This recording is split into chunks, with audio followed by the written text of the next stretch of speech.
Hello, good morning, good evening, good afternoon everybody. This video is my review of the supposed live conversation between Harry and, was it Mate Gabor or Gabor Mate? I can't remember which way round it is because I'd never heard of him before. I don't normally do my videos this early, but this morning I woke up and I heard Graham talking to someone and I thought, who's he talking to? Because I know the kids aren't awake yet. And I came through, I realised he was making a video, so I was like, oh, I better leave him to it because I could hear he was right in the throw of it. Now, he was making his own review, which I think is going to be quite spicy. I deliberately haven't listened to all of it, so I can do mine, but I got the general idea and I know my Graham. I know he does not actually approve of drugs. Oddly enough, even though his nickname was Graham the Baron Hesketh in the newspapers, who made a big do of the fact that Graham was convicted of attempting to import 20 kilos of slab cannabis into the UK in, I think it was 1992, the actual crime, but he was convicted in 1993, and he got 3.5 years, I think. It was him and I think there were about 6 or 7 others of them. I'd never met any of these people. This is a sort of, is it 30 years ago? My maths. Yeah, I think it is probably about 30 years ago, over 30 years ago now.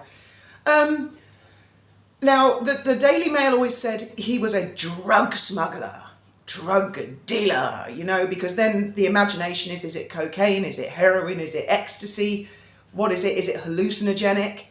But it was cannabis slab. Now, having said that, Graham, I didn't really smoke cannabis at all. I tried a little bit in Canada when I was 15, but I didn't inhale, so I just thought, oh, it's useless, and I didn't get into it. But the first time I smoked cannabis was when I met Graham, and he said, come on, just try a bit. And I was nearly 30 by then, and I was very dubious. I was like, oh, what if I get hooked? Which I didn't. And when we moved to Holland, we did smoke cannabis because it's legal there. That's a big thing. But when we left Holland and moved to France and then Spain, we'd never smoked it again. We don't smoke, we don't take drugs at all. And I've never taken cocaine in my life. I think Graham's taken it once and never again. Neither of us have ever taken heroin. Neither of us have ever taken ecstasy. I've never eaten magic mushrooms. I think I did sniff a bit of glue back in the day when I was a teenager. But none of these things are actually to be laughed at. We both watched this Gabor thing with Harry last night. Firstly, I agree 100% with Jesus Enrique Rosas. I watched his version first. And it was very difficult to hear what they were saying. And that's not because Dr. Gabor has a foreign accent. It's because he... and talking like that. And I thought, well, how rude. People have paid. Can you not sit up straight and project your voice? Would it be that difficult? People have paid to watch this. Harry, I don't know what Harry had taken before he did that. Maybe 60 cups of coffee, espressos or something. I'm being kind there. Harry was like, dead fast. So again, I couldn't understand him. He seemed to be jumping for joy for no apparent reason at certain points and doing things like, which I do, like when I think aliens are coming, but I couldn't really get on why he was doing that. But he had this extraordinary body language, which I'll come to in a minute. The thing is, Harry did say, he did imply and recommend the use of cannabis especially for treating mental illness. He did, whether he realised it intentionally or not, that is exactly what he did. His demographic audience are younger people with less life experience who are more vulnerable. If they look up to him and he says something like, cannabis really helped me medicinally, they are going to see that as an endorsement. I've equally just watched an interview, I forget the guy's name on GB News, but Angela Levin was being interviewed by some other Nina journalist. I have seen Nina around before.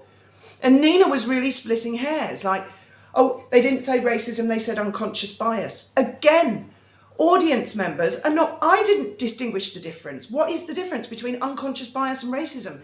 They can't split hairs. When people are in really high prominent positions like Harry and Meghan, then they do have a responsibility. They do have to be careful.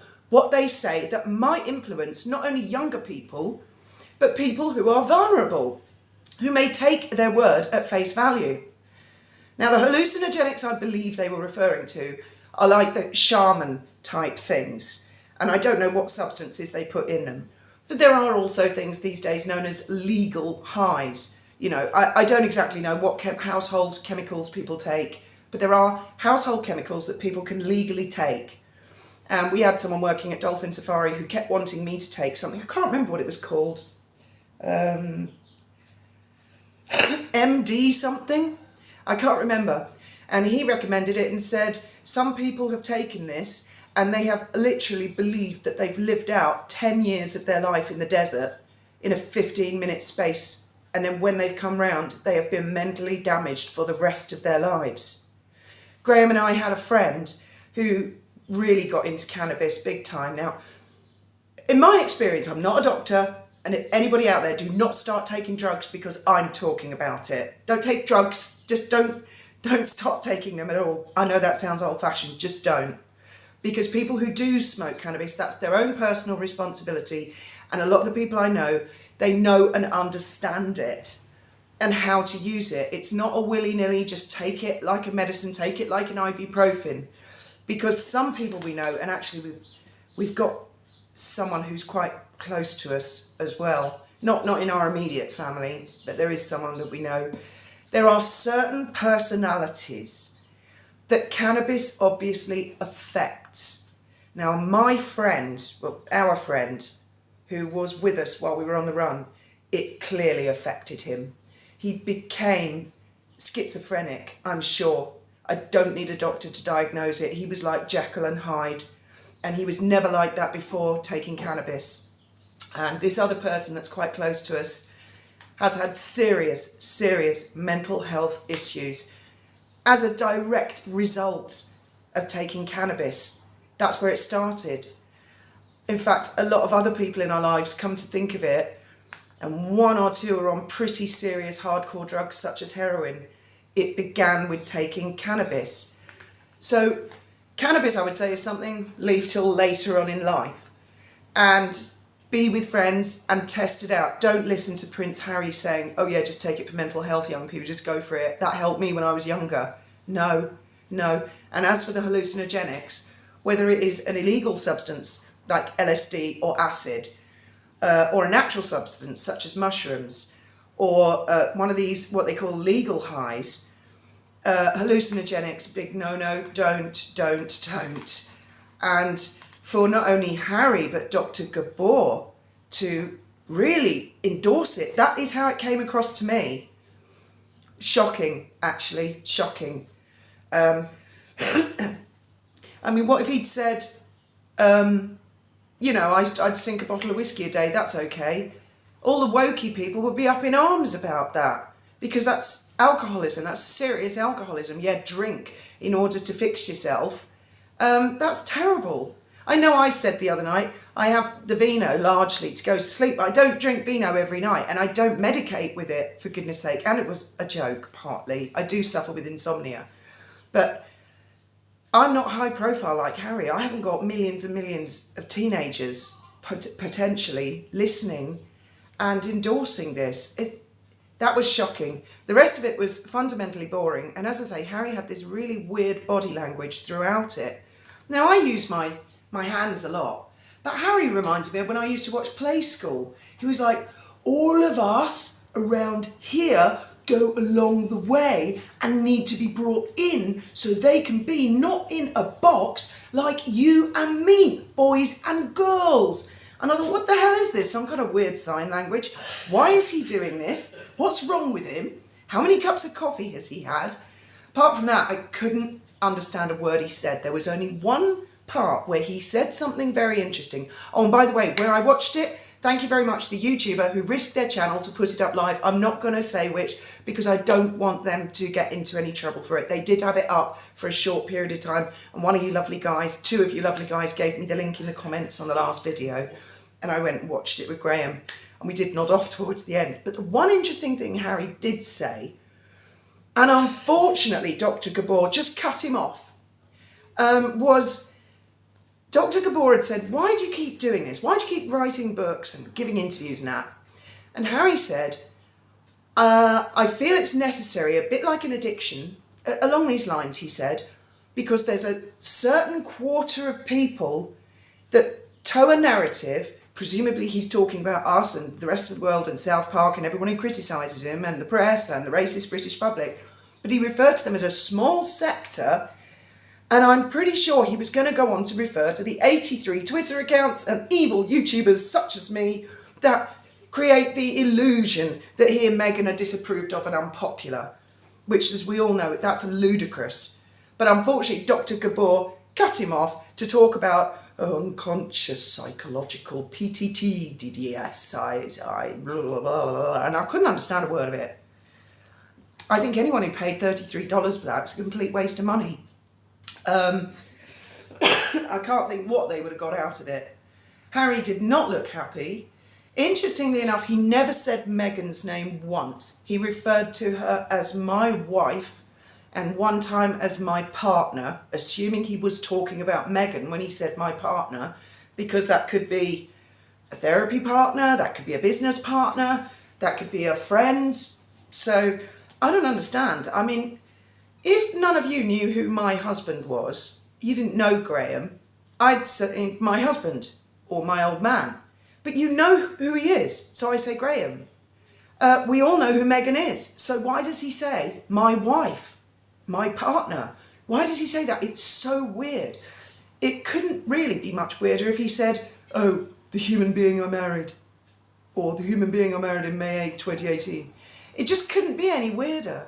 In fact, the whole thing came across as super weird, and I did nod off towards the end. I thought Graham was listening, because Graham generally doesn't snore. He was on the other sofa. And then I heard this very gentle, quiet snoring, and I started giggling because I thought he was protesting. When I looked, he had actually fallen asleep, and I had to poke him, and he went, oh, is it over yet? And I said, no, and I hit the button. I said, we've got about 10 minutes left to go. And then I fell asleep, and by the time I woke up, the TV was off and Graham had gone to bed, so I missed the last 10 minutes. There could have been something great in it. I don't know. But the drugs thing out there, I would urge anybody at all who's even thinking, and I'm sure regular cannabis users would agree, anyone who's thinking of using cannabis for the first time, the best thing is to be with someone who's experienced in it, who knows, and be of a certain age, or of a certain age mentally, which I don't think Harry is, but it was shocking. And the way he casually said, oh, cocaine, that's just for casual use, because anyone who knows me, my pet hate is cocaine. I really do not like cocaine. I'm highly disapproving of it. I would never allow someone to just whip out a line and do that at my house in front. No way. Smoke a joint, maybe, yeah. It's legal here in Spain as well. Each person at the house over 18 can have a plant, you know. It has come down how serious cannabis is. It's not the same as other drugs, but I have known an awful lot of people who have developed serious mental illness and along the lines of schizophrenia. And I think it's a nice recreational drug. I think it can help great medicinally for certain ailments. But for personality disorders, I'm not so sure about that one. I certainly wouldn't be sure enough to just blah, blah, blah like Harry just did. Harry? Really? And it's no good splitting hairs later going, well, I didn't say it in that context and mean it like that. Like I didn't mean racism, I meant unconscious bias. Because as you know, Harry, we're all plebs. We don't understand what the hell you're talking about. And that's why you have to talk to us in a way that we can be brought into the conversation and be a part of it. I mean, my God, I think if he ever sobers up and gets out of this relationship, he's going to die of fucking embarrassment. Thoughts, opinions, as always. Oh, yeah, last thing, I nearly forgot. Apparently YouTube do approve of Harry endorsing drugs because Graham's having a problem with the video that he made this morning. He's waiting for approval because he's done quite a scathing video on what he saw in prison of what drugs do to people and stuff like that. That was the essence of what I overheard. And YouTube seemed to think, oh, naughty, naughty, naughty, might not allow that. So he's waiting for approval at the moment. So YouTube, don't let us down. Don't be endorsing drugs. It's there. It's on YouTube. Oh, you look already. really brown and lovely. It's on YouTube You've been already. blacking up. I look like a ghost. I think it's just the light. If they get near It's it, not. it's Look the at same. skin chart. Skin chart. Get the swatch. I wonder what colour our babies will be. Oh, yeah, I can go and have a look. As always, thoughts, opinions. Thank you very much for listening.